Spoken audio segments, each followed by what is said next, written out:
ایک روز ارشاد ہوا کہ شاہ جہان پور میں 194 صفحہ ہے تذکرہ غوثیہ کا، شاہ جہان پور میں ایک بزرگ بالا خانے پہ رہا کرتے تھے، 23 گھنٹے پہ گزر اوقات تھا، پڑوس کے اندر ایک سپاہی رہتا تھا، وہ سپاہی ان کو گالی گلوچ دیا کرتا تھا کہ یہ مولوی ہے، یہ فراڈی ہے، یہ تعویذ فروش ہے، یہ ایسا ہے، یہ ایسا ہے۔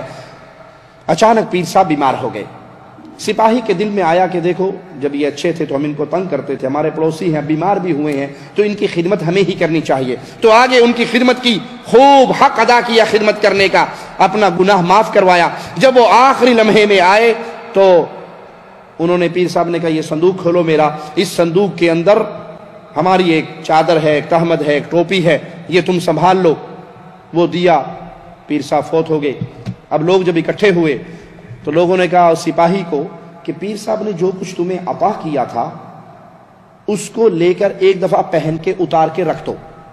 یہی سلسلہ بزرگوں سے چلا آ رہا ہے، ہر پیر آنے والے خلیفہ صاحب کو یہ چیزیں دیتا ہے، وہ ایک دفعہ پہنتا ہے پھر صندوقڑی میں بند کر دیتا ہے کہ اس کا میل کم نہ ہو، اومے دی اومے رہے۔ تم بھی ایک دفعہ پہن لو اور پھر واپس رکھ دو۔ اب وہ سپاہی تھا، پیری فقیری کی لائن کا آدمی، پولیس مین تھا، اس نے وہ چادر اوڑھ لی، دھوتی باندھ لی، ٹوپی پہن لی۔ یہ پہننی تھی کہ اس کے بعد اس پہ وہی رنگ چڑھ گیا جو پیر کا رنگ تھا، اپنا گھر چھوڑ کے اسی بالا خانے پہ آ کر بیٹھ گیا، اور جو کل تک اس پیر کو تعویذ فروشی پہ گالیاں دیتا تھا وہ سپاہی بھی تعویذ لکھنے لگ گیا۔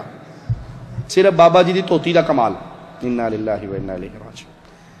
اگر یہ حقیقت ہے تو اللہ کا واسطہ دے کے پوچھتا ہوں، محمد الرسول اللہ صلی اللہ علیہ وسلم نے رئیس المنافقین کو اپنی قمیض نہیں پہنائی تھی؟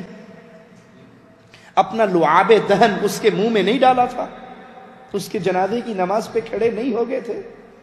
پیارے حبیب کا لعاب دہن بھی ہے، پیارے حبیب کا لباس جو آپ کے تن اقدس سے لگا ہوا تھا وہ بھی رئیس المنافقین کو پہنایا ہوا ہے۔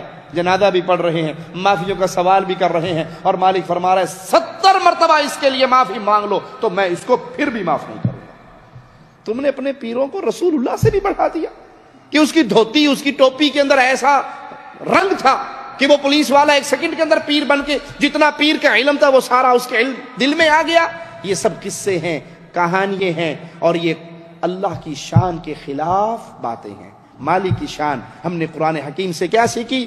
وہ عالم الغیب ہے، وہ رحمان اور رحیم ہے، وہ ہدایت دیتا ہے جس کو چاہتا ہے، جو اس سے ہدایت مانگتا ہے، جو دوڑتا ہے، جو چاہتا ہے، جو چل کر آتا ہے، اللہ اس کے سینے کو کھول دیتا ہے۔ اللہ اگر کسی کو ہدایت نہ دے، کائنات کے اندر کوئی ایسی شخصیت نہیں